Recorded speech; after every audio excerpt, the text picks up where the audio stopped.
President Trump will pardon Diddy. Think that's crazy? Think about it in my mind? Think I'm drunk? Sorry, it's true. Now, I know, theoretically, you can say, well, how do you know? Well, I don't know, but it makes sense. See, at first, Diddy said, we're going to ask for a pardon. And then Trump said, I don't know anything about a pardon. And then he said, well, maybe he did. I don't know. Let me go. What about this? What would be the most psychologically destabilizing to the radical left than if Diddy got a pardon? Number one. Number two, what better way to endear yourself to the black community than to say, Diddy was ensnared in this. Not that he's innocent. Not that we're granting him a pardon because he didn't do anything, but because he was the victim of lawfare. He himself was the victim of the very thing they threw at me. How you like that? And the only reason why he did it, the only reason why they went after him was because he's black.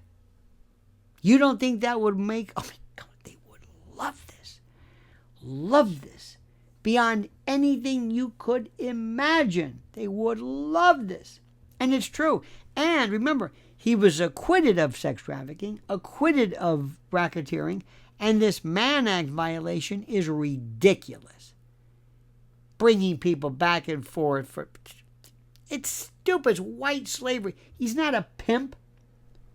Compare his case to the Howard Rubin case.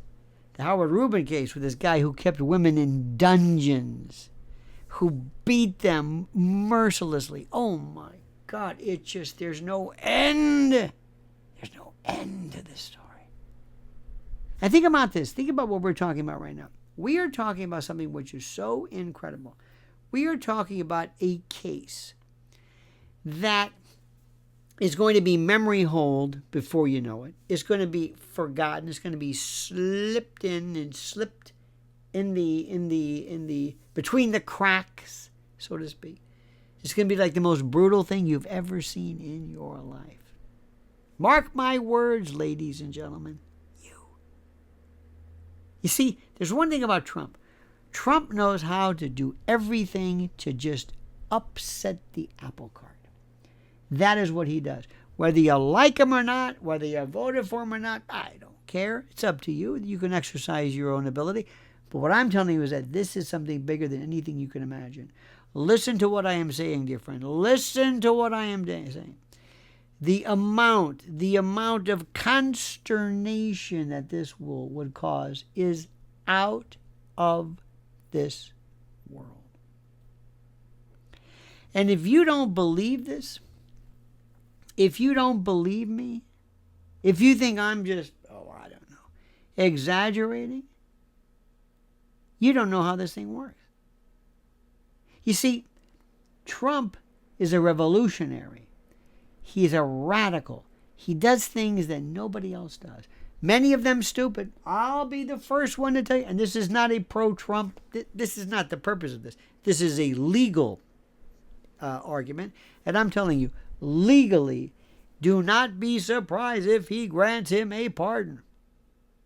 And do not be surprised if he uses as a reason for that lawfare that they went after this man because he's black. Do you know how many people in Washington, in LA, in Hollywood, in the halls of Congress, in the halls of order and justice, do you know how many people have been involved in some of the most insidious, sickening examples of depravity? Nobody ever talks about that. They look the other way. There are about, 2,500 or so professional athletes from various organizations. Do you know how many people involve themselves in working through these, I don't know, what's the word? Making arrangements for them through whenever a team, let's say the NBA. Assume the NBA or the NFL or Major League Baseball. Do you know how many of these people come through any town at any given time? And how many folks who are involved in, I don't know, maitre d's and doormen and concierges and hotels and people work on groupies and bringing them in? Come on, man. I hate the double standard. And that's the thing that President Trump can say. Look, if you're going to go after Diddy, make sure you go after everybody the same way. If you're going to go after Diddy, make sure you go after everybody the same way. If you're going to go after Diddy, make sure you go after him the same way, with the same force and the same anger and the same ferocity and the same volume. That's all. Why do we pick and choose certain people? Do I have to tell you what these sick bastards have done to children over the years? From the day, just Hollywood alone, from the days of from Clara Bow and Chaplin and Fatty Arbuckle. Just go to the Jack Warner and those people. Go back to those periods of time and go back and ask yourself this very, very, very simple question. Why him? You see, fundamental to American thought is the idea of equal protection. 14th Amendment. We want people to be treated equally unless there's a good reason. Well, guess what? There ain't no good reason for you to treat one person differently than another when it comes to this. If we're against sex trafficking, if we're against sexual predation, that means we're against it for everybody. Not just some, but for everybody. And this is one of the things which I cannot emphasize enough. My dear friends, ladies and gentlemen, this is one of those things. And let me also tell you something which is very, very critical. I want you to keep an eye on this Howard Rubin case. It's a big case. It's huge. It's absolutely, it's important. It is so depraved. Dungeons, torture. Diddy did nothing like this. Nothing. These women, they might have been coerced, whatever that means.